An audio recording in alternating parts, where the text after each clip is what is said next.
Good morning, guys. Dito tayo ngayon sa St. Pancras International Station. Pasakay tayo ng train papuntang Paris, France.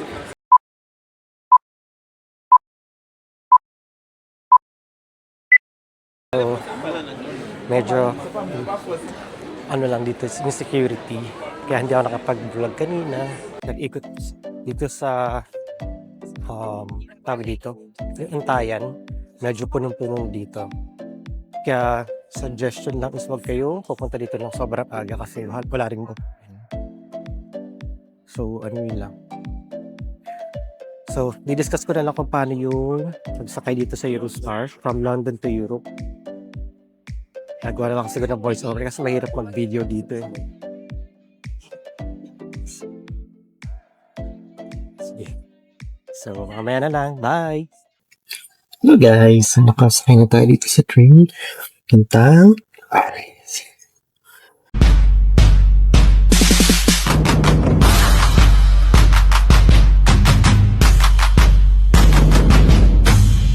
So, minadali lang natin yung pagsakay.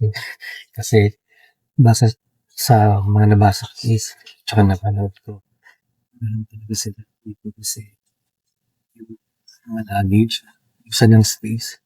Bukan sakto yung pinto napapakit na vocal later. Bigla kami sa tapat ng yan, may lang kami. So, lagay namin yung magahe. So, yun lang.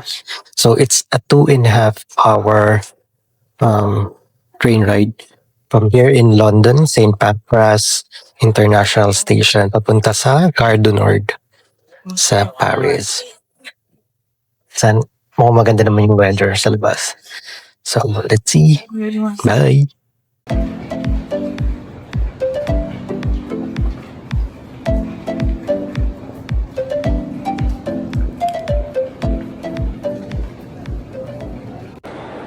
Bonjour! Nandito na tayo sa Paris, France. Nandito na tayo sa ano to? Gare du Nord na station. Okay. So, yung total na travel time is 2.5 hours. So, 9:30 kami sumakay. It's 12 p.m. na sa London. Pero 1 p.m. na dito sa Paris. There's one time difference. So, ito na. So, sasakay na kami ng train papuntang dun sa hotel namin. Meron din itong bilihan ng ticket, which is yung, kalimutan ko yung tawag, Nova Card yata. Pero kami, gagamit na lang kami ng app. Meron tawag na Bonjour or APP na app. Pwede kang bumili doon ng ticket. Mas okay gamitin niya para sa easier access. Pero kung gusto nyo bumili ng card, meron din naman. Hanapin natin kung saan pwede bumili ng card para mapakita ko sa inyo. Okay, let's go! Wait lang pala. Ito yung mga nakikita dito sa kayan ng train. RER, kaka M for metro. So, dun sa Bonjour or ATP na app, makikita nyo doon yung para sa Google Maps din kung nasan ka, tapos saan ka pupunta, tapos sasabihin niya mismo kung saan ka papasok, as in mas detailed siya kung paano ka pakapunta dun sa pupuntahan mo. Kung anong train yung sasakyan, anong oras, papakita ko dito. Thank you. Okay, let's go!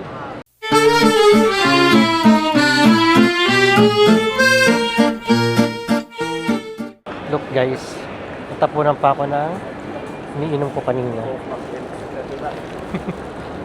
Kasi bumili ako ng hot chocolate dun sa Eurostar. Tapos, hindi ano talaga siya, bumpy. Ayan, natapunan tayo. Pero okay lang yan.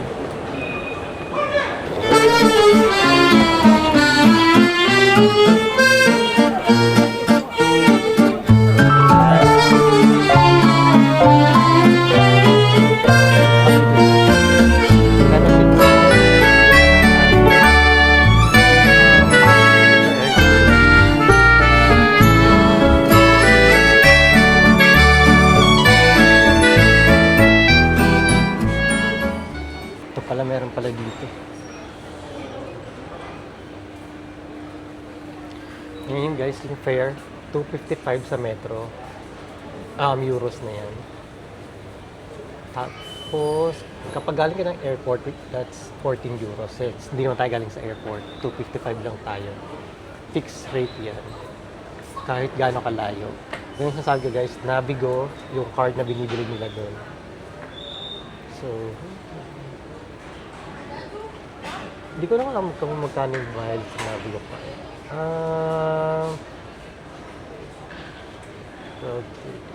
Okay.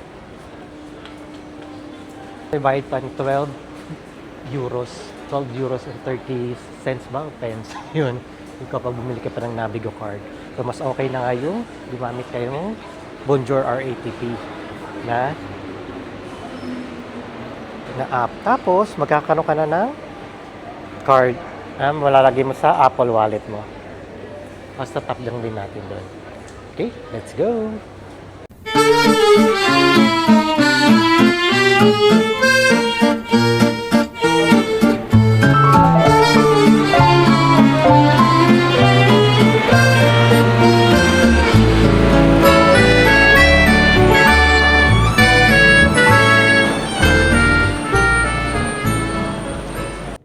Bonjour! Nandito na tayo sa hotel natin. Nandito tayo sa Novotel. Hindi ko na mabigkas yung address niya, pero Montpark Bienvenue. Yun yung kanyang address. Well, anyway, maliit lang siya na hotel. Pero nice din. Tingnan mo yung kanyang keycard. It's made of bamboo. So nice. Maliit lang din yung room. We have this mirror. We have a mini fridge. As usual, we have this TV, a single bed, and look at this, guys. Ayan, automatic. Ipipindutin lang dito. See? Wow! Kakatuwa lang. And then, yun lang. Ito yung CR niya. Ang weird lang ng CR niya kasi tingnan mo yan. Yung kanyang shower, walang enclosure. As in, dyan ka lang talaga sa CR. Baka para sa accessible person to. Hindi ko sure. So, yan. Normal na CR.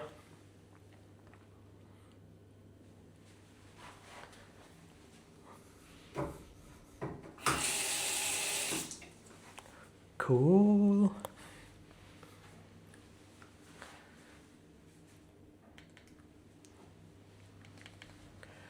Okay, so let's start our Paris adventures. Hello guys, welcome back to the channel, and today we're here sa Eiffel Tower. We're here now in Paris, France. So, dito na tayo. At inaantay lang natin siya gabi para magkita natin siyang umiilaw sa gabi.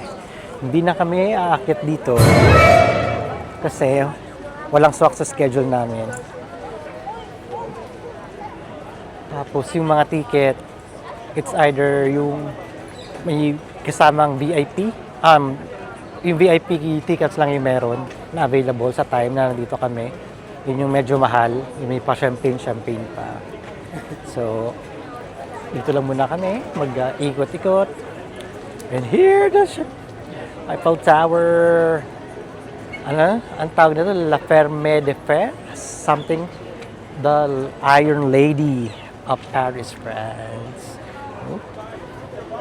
Kain muna kami ito ng crepe. Bibili muna kami dito ng crepe. May kwento pala ako guys, nang papunta kami dito. Usually yung mga nakalatag na mga souvenirs na binebenta, papunta dito, nagbebenta sila dito nun. Parang 3 pieces for 1 euro. Tapos may pulis na dumating. Biglang isang ano lang talaga, hugot lang ng mga nagtitinda, tapos takbuhan na sila. Kasi nawala lahat na nagtitinda. So, bawal pala talaga magbenta nun dito. Makulit lang talaga sila. So, mamaya tayo magkwentuhan, guys. Okay. Bye! Dito lang kami sa side ng Eiffel Tower. Naghahanap ng kakainan muna. Sabi din sa mga vlogs na napanood ko, wag daw dito kakain. Kasi tourist trap daw to. Parang hindi man dalugan ng kasarap. Tapos, mahal. Pero parang yung mga daanan namin restaurant doon pa sa malayo. Ganun din naman yung presyo. Pero let's see. Parang di naman tayo order ng mamahaling pagkain. Kung ano lang yung afford natin.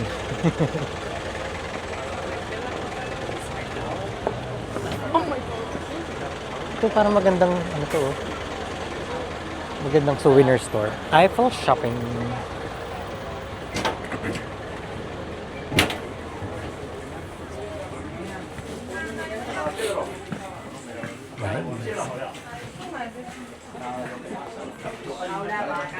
Oh. Ref magnet. Mona Lisa. It's 8 euros and 50 cents. 8.50 for a ref magnet.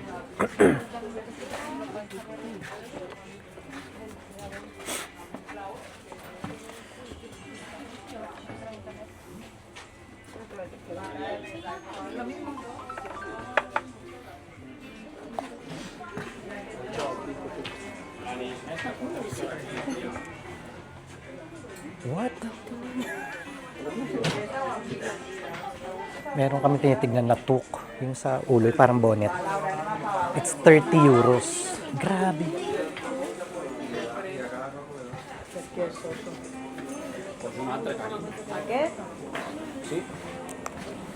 So, wag tayo ditong bibili ng souvenir, guys. Grabe. As in, parang kang sinaksak. Hindi, malala pa to sa tubong lugaw eh. No? Merci.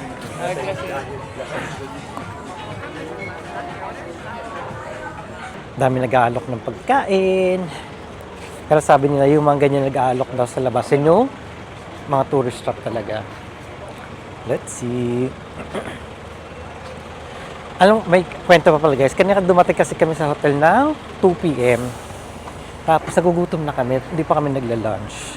Nagharap kami ng kakainan sa labas. Lumabas kami ng hotel. Walang bukas.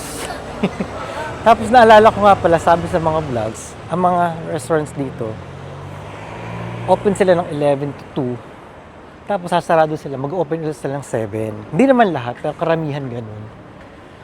Tapos halos lahat mayroong reservation. Tapos mag-check ako, ang opening nila, May 17, which is sa Sunday pa. So Sunday pa kami kakain. Ang ending, bumili na lang kami ng tinapay. Yung muna, nagpalipas gutom muna kami. May makain lang. Ganda ng ano dito. Ah, kita yung Eiffel doon. Ooh!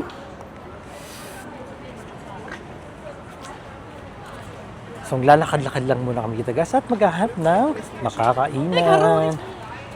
Bye! A few moments later. So guys, ito, papakita ko kayo ng sample.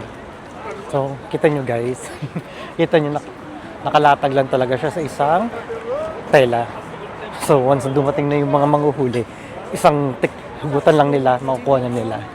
Oh, ang ganda ng view dito. Tsinginay! Sa kaya dito sinushoot yung Emily in Paris? Anong bridge yan? Hallo, nee, da müsst ihr auch 50 Euro bezahlen. Oder mehr. Das liegt schon. Ha?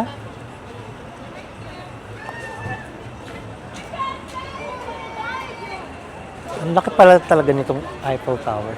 Hindi pa ako nakapag-research guys about sa mga facts about dito sa Eiffel Tower. Bukas na lang. Pupunta din naman kami dito bukas.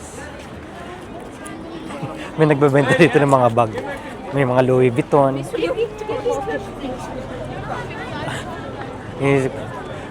Baka snatch din yung mga bag na yun. Kung may nagtitinda din ng cellphone, panigurado snatch lang yun.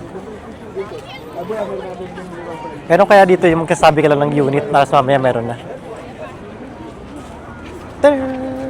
Meron siyang harang. So, pag hindi ka pala nagbayad, di ka makakapasok.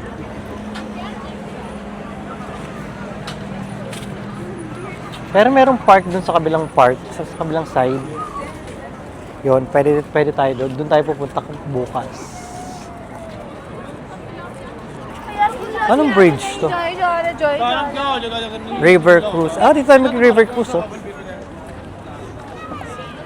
Seine River, River Seine? Na ba yan? Yung yating River Seine. Dami nagbablog dito, guys.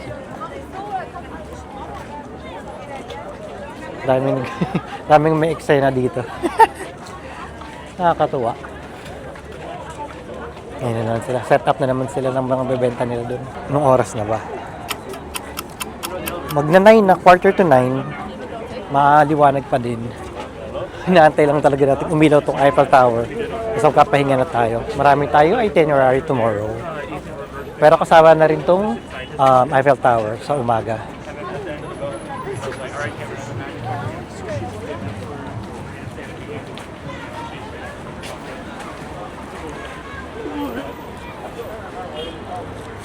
Daming mga racket dito.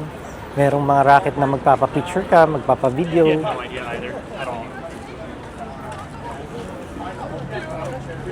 Meron dito yung ipipaint ka as portrait. 30 euros yata, narinig natin kanina.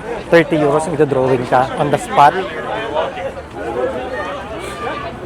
Pero magaling din naman talaga. Makikita mo, makukuha din naman talaga.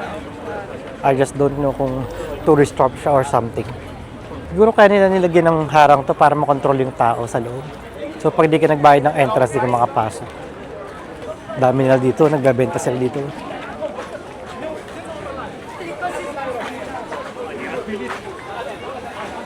Dami ng tao.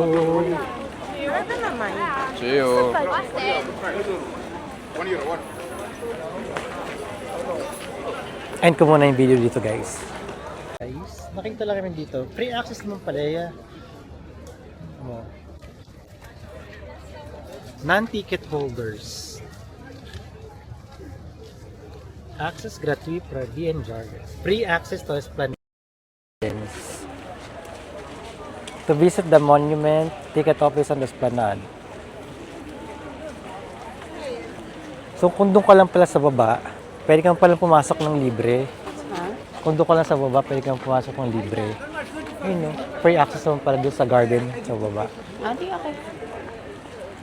Bukas na tayo pumunta. Okay. Kasi nasa itinerary naman natin to bukas din, ng umaga. Babalikan namin ito, guys, bukas ng umaga.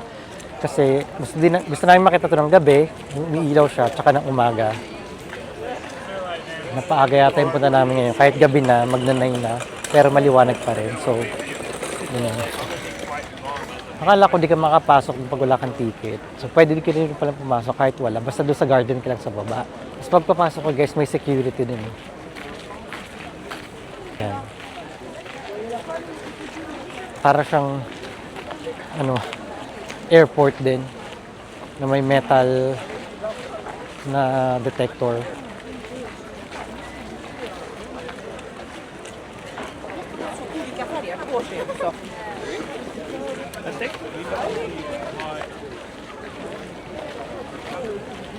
Waiting time, 30 minutes. So, kinokontrol talaga nila yung pasok ng tao. Ito ba yung number 1 most visited attraction every year? Hindi naman. Parang may nabasa akong something na ganun. Pero, na-make sure natin yan. Hindi lang talaga tayo nakapag-research pa. Malaki pala talaga siya. Akala ko dati maliit lang siya. Pero pag nandito ka na sa personal, malapitan, ang taas niya, malaki talaga siya. Unlike yung Lady Liberty, akala ko dati sobrang laki ng Lady Liberty. Pero napunta ko sa New York, maliit lang siya. On the other hand, ito namang Eiffel Tower, akala ko maliit pero ang laki.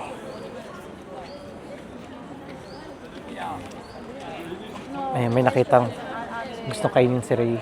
Pizza, tsaka waffle. Gusto niyo pizza or waffle? Try mo namin bumili ng pagkain, guys. Okay. See you later.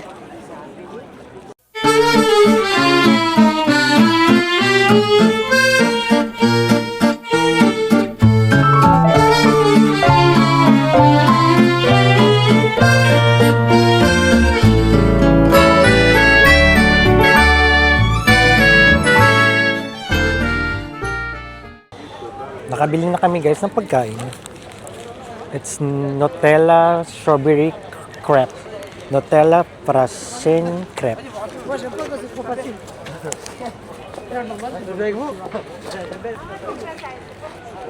Ano na siya? Crepe, Nutella, strawberry. That's it. It's 9 euros. 9 euros, magkano yun? Almost 700 pesos. Kaya dito. Eh, naghati na lang kami ni Ray.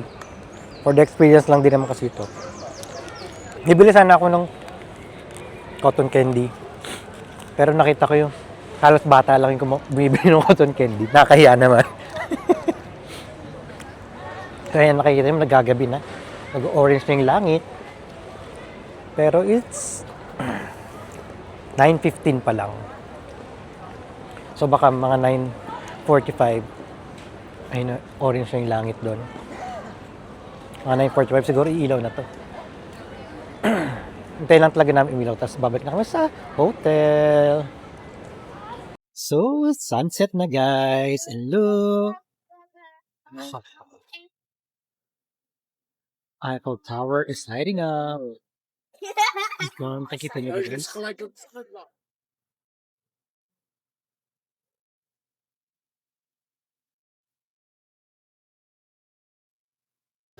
Yun guys, nakita na natin siyang umilaw sa gabi. Pero mag-sparkle daw siya every hour. Hindi na lang natin naantayin kasi medyo malamig na rin talaga. 9:30 na eh. 10 o'clock yung sunod.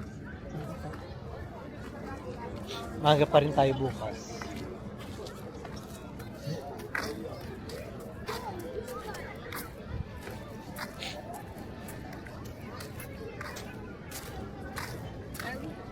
Almost 10 o'clock. Dahil pa rin tao nakatulog. Pero pag nagtitingin kami ng ticket, laging sold out to. So, kung gusto nyo talaga umakyat dyan, siguro 1 month ahead, mag-book na kayo. Sabi ko sa mga ibang vlogs na napanood ko, 2 to 3 months sila nag-book. Para sakto talaga kung anong gusto nilang oras umakyat. Pero kung may extra money naman kayo guys, pwede naman kayo dun sa yung medyo mahal, may VIP, may pa-champagne sila. Medyo walang bumibili ng ticket na yun. Mas kontrolado nyo yung oras na hindi yung kontrolado. Mas marami kayo options na oras na umakyat. So, magte-take na ulit tayo ng metro. So, yung hotel namin guys is 35 minutes pag nilakad namin. Pero malamig kasi. So, ano na lang kami. Mag-metro. So, it's 5 minutes walk going to the metro. Then, it's 10 minutes tram. Then, 5 minutes walk ulit. So, andito kami sa hotel guys. At makikita nyo sa likod. Ay, kita ba? Ayun yung Eiffel Tower. Kita na sa hotel namin yung Eiffel Tower. Mukha lang siya malayo dito sa camera pero malapit lang siya. Yun lang. Gusto ko lang ipakita sa inyo na malapit yung Eiffel Tower sa aming hotel. Ayun siya. Hindi makita. It's summer daw.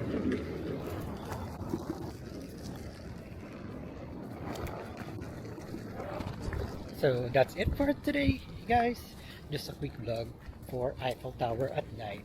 Okay, bye!